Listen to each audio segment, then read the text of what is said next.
Fox News Podcasts presents the Bret Baier Podcast with Fox News chief political anchor Bret Baier. A shutdown gives this administration more license to do harm than they had before, and that's why I just voted to reopen the government. I'm a country over party guy. It's wrong to shut our government down. We need more people like John Fetterman, more people who put country over party and are willing to say, hey, I'm going to be an adult here. I'm going to stop punishing the American people. Let's come to the table, get the government reopened, and get this done.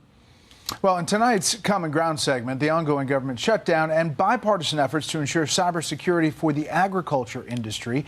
Joining us, Democratic Senator Catherine Cortez Masto of Nevada and Republican Senator Ted Budd of North Carolina. Thank you both for being here. I want to talk about the cybersecurity stuff for agriculture, but I do want to start with the government shutdown. I've talked to Democrats and Republicans about getting to the finish line. Senator Cortez Masto, you've voted for the continuing resolution that passed the House to fund the government.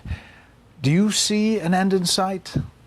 There has to be. And yes, let me just say, I do think it is important we continue to work across the aisle, find common ground, and there's some of us that are doing that, to say we've got to open the government and we've got to fix this looming healthcare crisis where individuals' premiums, insurance premiums, are going to skyrocket and they're not going to have access to healthcare. So those conversations are taking place and they need to continue to do so. But I will be honest with you, Bret, we need leadership and we need engagement from President Trump. I think if President Trump said, let's be constructive, let's figure this out, let's negotiate this, let's come together, I think that would make the difference as well.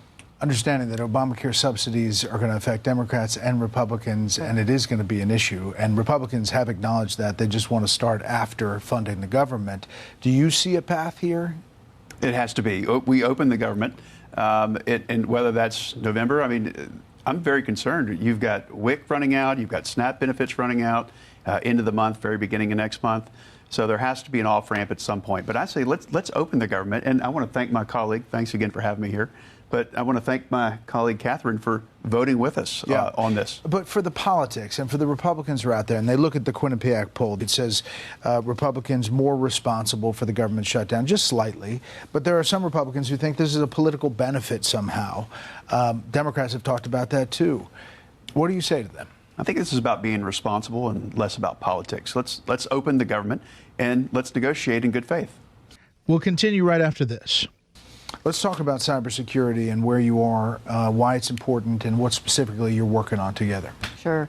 And let me just say I appreciate my colleague because this is an area, again, where we know we can, if you work together, we can find common ground. And in this case, it really is protecting the national security against communist China. We have to understand and be really aware of the emerging technologies and biotechnologies that China is looking at, communist China is looking at. The legislation that we have worked on together, there's a couple of them. One of them is to ensure that as the Department of Defense puts its report out, monitoring what actual emerging technologies or biotechnology or activities that communist China is engaging in, that report is done. It comes back to Congress. So we are extending that report about 3 years, and we're expanding it. Emerging technologies, biotechnologies. We want to make sure that communist China is not buying farmland, right? Particularly land around in Nevada, and this was a concern of mine, around our military installations. By the way, we have a map of the Chinese-owned farmland. It's expanding. It's not contracting. That's right. And so we have to be not only understanding what is going on, but we have to stop it.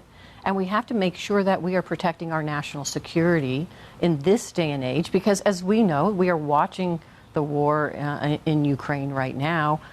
Drone swarms, that's the war of the future, right? This is what we have to be understanding, how to use this technology and how to defend against it. And our adversaries, what technology do they have are they capable of utilizing? Specifically, it's the Cybersecurity and Agriculture Act. The legislation would prioritize cybersecurity preparedness by establishing a network of 5 regional agriculture cybersecurity centers to strengthen national security measures to protect the United States food supply. And that's the bottom line, protecting the food supply.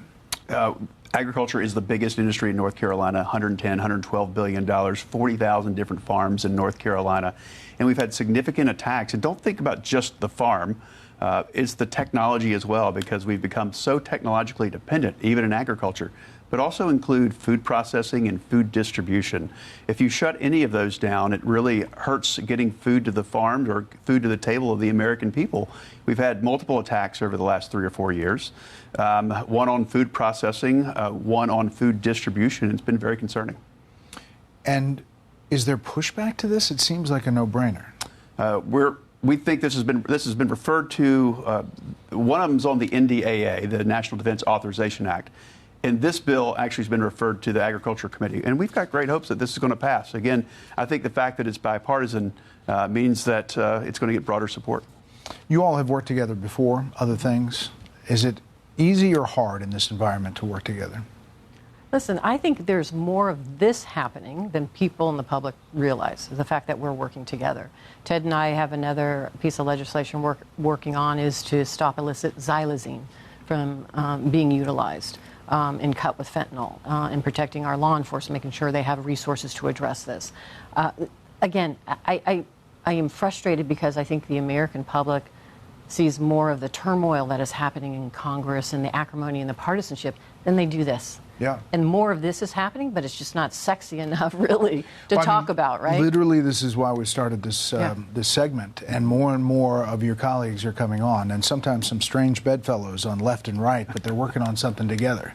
Well, drama gets clicks. These things aren't dramatic, but they are why people send us from North Carolina to D.C., and I imagine Nevada to Washington, to get things done that actually make their lives better. Last thing, do you leave optimistic that you're going to get to a solution on the shutdown within a week, or do you think it's going to last longer? I think it's probably going to go into the first week in November, but I'm ready today. I thank my colleague for voting 11 times to open the government. But eventually that bill that we're voting on to fund the government, it actually needs modified because the time on that bill is right before Thanksgiving. Yeah. And so I think that becomes increasingly irrelevant. Last word. Yeah, and I think the same thing. I think there's an opportunity to get together. We just have to start talking, negotiate, but we can get this done. Can you get a couple more Democrats to see it like you see it? Yes. Okay. Thank you so much for coming on. Thank you. You can see all of our Common Ground segments on my podcast, Common Ground. Find that in the All-Star Panel podcast under the Brett Baier Podcast at foxnewspodcast.com, Spotify, or wherever you download podcasts. You can also see this discussion on the Fox News YouTube page. Listen ad-free with a Fox News Podcast Plus subscription on Apple Podcasts, and Amazon Prime members can listen to this show ad-free on the Amazon Music app.